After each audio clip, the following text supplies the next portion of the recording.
Hello everyone, welcome back to my channel. दोस्तों, आपकी demand पर एक और वीडियो लेकर मैं आ गया चुनाव प्रशिक्षण और पंचायत चुनाव पर आधारित। पोलिंग ऑफिसर सेकंड, मतदान अधिकारी द्वितीय के अधिकार एवं कार्य क्या हैं, इस वीडियो में मैं आपके साथ शेयर करने वाला हूं। इस वीडियो को विशेष रूप से अध्यापिकाएं, शिक्षिकाएं जिन्हें ज़्यादातर मतदान अधिकारी द्वितीय के पद पर नियुक्त किया जाता है, वह विशेष रूप से ध्यान दें एवं अपने कार्य एवं अधिकार को समझें। हाँ तो दोस्तों, प्रस्तुत है आपके समक्ष मतदान अधिकारी द्वितीय के कार्य एवं अधिकार।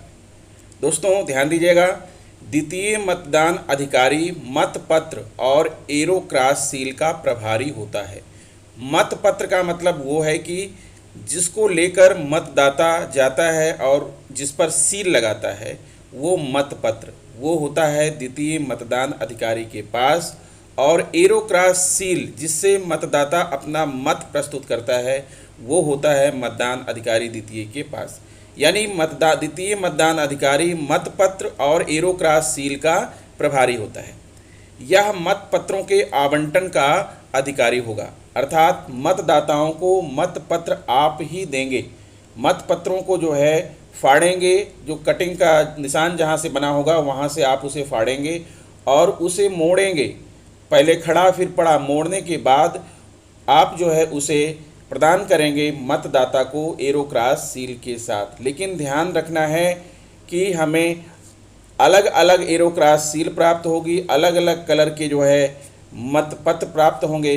तो किस आपके बूथ पर, आपके वार्ड में, आपके बूथ पर कितने चुनाव हैं, यानी ग्राम पंचायत सदस्य, ग्राम प्रधान, क्षेत्र पंचायत सदस्य, बीडीसी, जिला पंचायत सदस्य, इसमें से जो भी आपके बूथ पर चुनाव हैं, उतने प्रकार का आपको मतपत्र प्राप्त होगा और उसी के अनुसार आप मतदाता को फाड़ करके प्रदान भी करेंगे। अब यहाँ पर आपको ध्यान रखना है कि पद और मतपत्र का रंग, यानी ग्राम पंचायत सदस्य का जो मतपत्र का रंग होगा वह होगा सफ़ेद। ग्राम प्रधान के लिए जो मतपत्र होगा उसका रंग होगा हरा। क्षेत्र पंचायत सदस्य बीडीसी के लिए जो मतपत्र होगा वो होगा नीले रंग का। और जिला पंचायत सदस्य के लिए जो मतपत्र होगा वह होगा गुलाबी रंग का। तो ये 4 तरह के मतपत्र आपको प्राप्त होंगे। अगर आपके बूथ पर जितने भी प्रकार का चुनाव होना है उसी तरह का आपको मतपत्र प्राप्त होगा। द्वितीय मतदान अधिकारी को सावधानी रखनी होगी कि मतदाता को ग्राम पंचायत सदस्य हेतु उसी वार्ड से संबंधित मतपत्र दिया जाए जिस वार्ड की मतदाता सूची में उसका नाम अंकित है। यानी ग्राम पंचायत सदस्य, ध्यान दीजिएगा यहाँ पर दोस्तों, ग्राम पंचायत सदस्य हेतु उसी वार्ड से संबंधित मतपत्र दिया जाए जिस वार्ड की मतदाता सूची में उसका नाम अंकित है। अर्थात मतदाता का नाम जिस वार्ड की सूची में अंकित है उसी वार्ड के जो है मतपत्र को आप उसे प्रदान करेंगे ग्राम पंचायत सदस्य हेतु। फिर द्वितीय मतदान अधिकारी को कार्य निष्पादन में सुगमता के लिए चाहिए कि वह कागज के चौकोर टुकड़ों पर वार्डों के क्रमांक लिखकर उन्हें क्रमवार अपनी मेज पर चिपका लें और संबंधित वार्ड के मतपत्रों की गड्डियों को भी इन्हीं के ऊपर रख लें।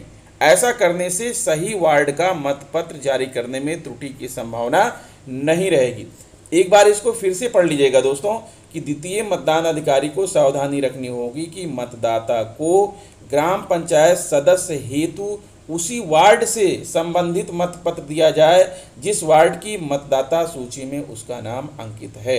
अर्थात मतदाता का नाम अगर मान लीजिए एक उदाहरण के तौर पर वार्ड नंबर 42 में अंकित है, तो मतदाता को ग्राम पंचायत सदस्य हेतु जो मतपत्र है वो वार्ड संख्या 42 का ही प्रदान करेंगे। फिर आगे है, यह अधिकारी मतदाता सूची में अंकित मतदाता का क्रमांक चारों मतपत्र के प्रतिपर्ण में दर्ज करेगा। प्रतिपर्ण क्या है दोस्तों? मतपत्र फाड़ने के बाद जो बचा हुआ अवशेष पोर्शन है वो होता है प्रतिपर्ण। तो आपको क्या करना है, यह अधिकारी मतदाता सूची में अंकित मतदाता का क्रमांक, मान लीजिए कि मतदाता का क्रमांक 50 है, तो आप चारों मतों के प्रतिपर्ण में 50 अंकित करेंगे। चारों का मतलब चारों प्रकार के जो अभी आपको ऊपर बताया गया, क्षेत्र पंचायत सदस्य, जिला पंचायत सदस्य, ग्राम प्रधान, यानी हर प्रकार के मतपत्रों के जो है प्रतिपर्ण पर ये आप मतदाता का क्रमांक लिखेंगे और प्रतिपर्ण पर मतदाता के हस्ताक्षर या अंगूठा निशान भी लेंगे। यानी आप उसे जितने प्रकार का जो है मतपत्र प्रदान करेंगे, हर प्रकार के मतपत्रों के प्रतिपर्ण पर आप उसका हस्ताक्षर या अंगूठा निशान लगवाएंगे। यदि कोई मतदाता प्रतिपर्ण पर हस्ताक्षर करने से या अंगूठा निशान लगाने से मना कर दे तो उसे मतपत्र नहीं दिया जाएगा।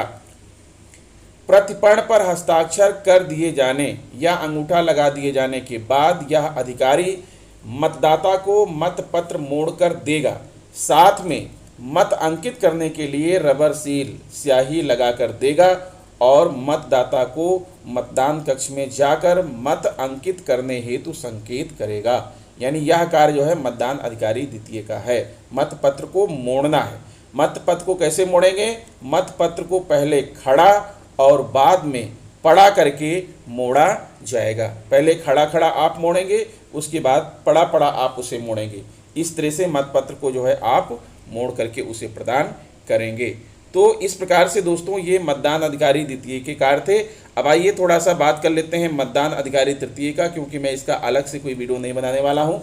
तृतीय मतदान अधिकारी का कार्य क्या है? तृतीय मतदान अधिकारी मतपेटिका का प्रभारी अधिकारी होता है। यह मतदान अधिकारी मतपत्रों को सही मतपेटिका में डलवाने और मतपेटिका पर सतत निगरानी का अधिकारी होगा। यह अधिकारी मतदाताओं को मतदान कक्ष की ओर मतदान हेतु भेजेगा। मतदान के पश्चात मतपत्र को मतपेटी में डलवाने में मतदाता की सहायता करेगा।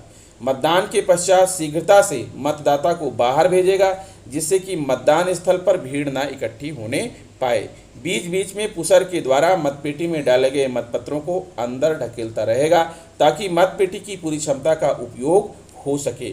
और यह भी जानने की आवश्यकता है दोस्तों कि जो तृतीय मतदान अधिकारी होगा वही मतपेटिका को जो है यहाँ पर रवानगी के समय भी मतपेटिका को वही संभालेगा और वापस लौटते समय भी जब तक जमा नहीं हो जाती है मतपेटिका उसी के अंडर में होंगी। तो इस प्रकार से चुनाव आयोग ने सभी के कार्यों को बांट दिया है।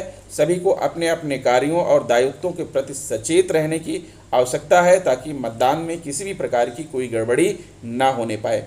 तो दोस्तों आशा करता हूं कि मेरी वीडियो आपको अच्छी लगी होगी। अगर वीडियो अच्छी लगी है तो प्लीज़ मेरे चैनल को सब्सक्राइब कर लीजिए, बेल आइकन को प्रेस कर दीजिए। मिलेंगे आपसे नेक्स्ट वीडियो में कुछ नई जानकारी लेकर। अगर आपके मन में किसी प्रकार का संशय है तो कमेंट बॉक्स में आप अपनी कमेंट जरूर करिएगा। नमस्कार।